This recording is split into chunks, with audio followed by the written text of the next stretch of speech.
Hi everyone, this is Mateo Vigold, Head of Content at TOC Worldwide, and I'm joined here today by Soren Jensen, Head of Investments for Asia and Middle East at APM Terminals. Hi Soren, how are you?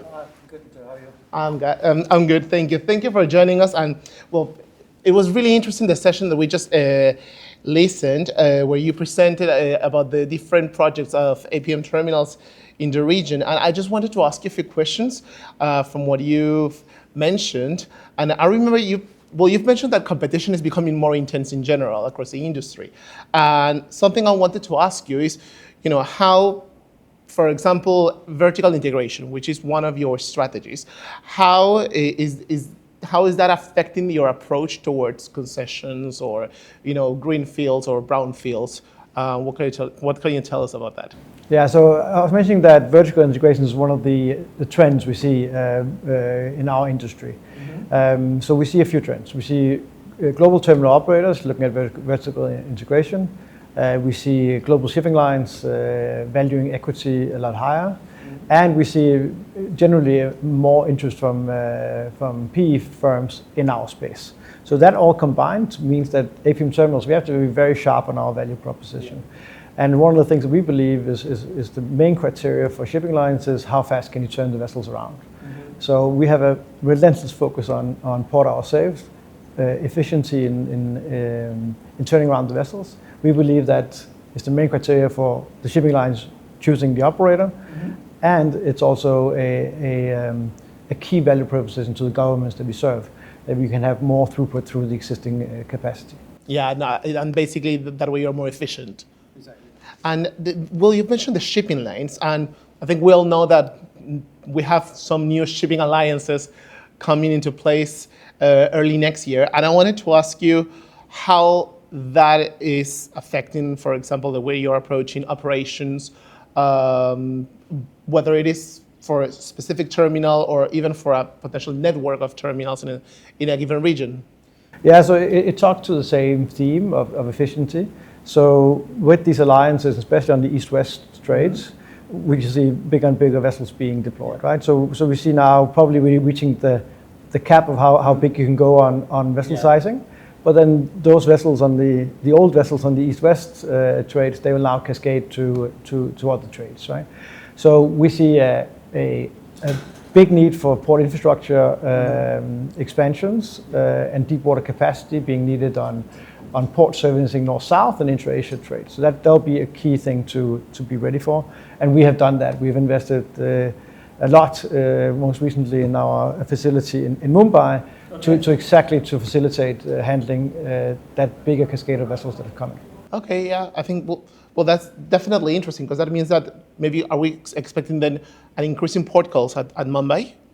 So basically what we're seeing larger ports, larger port calls, right? So that enables two things for us, right? It enables us to basically turn around the ships faster, right? In general, larger ship calls for us means the ability to work the ship more efficiently and turn around the vessel faster.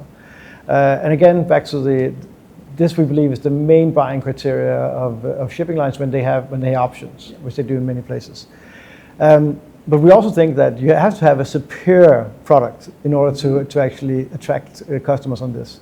And honestly, what the improvements we've seen in crane productivity over the years in our industry is actually quite low, right, compared to other industries. So we think we have a lot to do here, and we focus on having double-digit improvement in port hours saved for our customers every year. I think that's great, and I just think that customers are going to be happy by knowing this. Moving to a different subject, you also talked about the different opportunities in Southeast Asia. I think with some of the examples that you mentioned were the potential Eastern Economic Corridor in Thailand, deep water ports in Vietnam. This is definitely a very exciting project, but I wanted to ask you, what challenges as a global operator you have faced, and how you've overcome this to explore these potential opportunities. Yeah, so I think one challenge that we see is in terms of many of these countries also have ambitious ESG targets, specifically on decarbonization. So the country has that. But they haven't really seemed to translate those governmental high-level targets into specific criteria for selecting port operators on a concession specific level. So we really urge governments and countries that we serve to really be specific on the requirements they have on port operators when it comes to ESG and specific decarbonization targets. These concessions that are being floated now in the coming years will run for 30, 40 years. Yeah. So they will go beyond the current milestones that most countries have, which is net zero somewhere between 2040 to 2065 out here in Southeast Asia. Yeah. So if you want to achieve that on a national level, you need to have a port concession tender strategy that matches that. And we really urge governments to be strict on this and keep us honest as operators. Yeah, so it's really important to work in tandem with the public sector to be able to achieve that long-term plan. No, definitely, and I'm glad that you mentioned decarbonization, because I mean I think it's 2024. There is no one that doesn't believe that decarbonization is important. That definitely requires an investment, as you mentioned, and it requires to work in tandem with the ports. However, I've noticed, and this is not from the session, but in general, that people tend to believe that decarbonization comes as an expense. Something I wanted to ask you is, can we maybe look at potential business opportunities for APM terminals in terms of decarbonization? Yeah, for sure. I mean, so obviously there's a business case for decarbonization in places. We think the CapEx differential between conventional equipment and decarbonized will diminish over time, and then you have the benefits on the running cost. But there's also other opportunities, and one is around fueling vessels with green fuels from our terminals, but also cold ironing, right? So using the power from the terminal when the vessels are alongside. We see that as a potential commercial opportunity for our terminals as well to offer that product to the shipping lines. Well, that's very interesting. Well, yeah, I think that is that sweet spot when sustainability meets profitability, and that could potentially lead to scaling up this initiative. You've given us an example. Maybe there might be other examples coming across the horizon.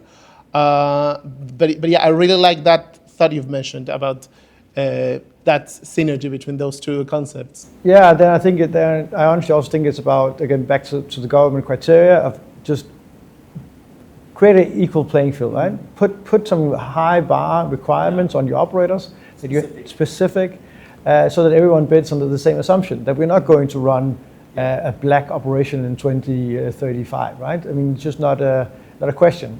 We need to as an industry do that. And we encourage governments to keep us honest. Well, there you have it, folks. So we need to be specific, honest, have clear targets, and remember, sustainability can mean profit. Soren, thank you so much. It was really interesting, and we look forward to having you with us again. Thank you. Excellent. Thank you.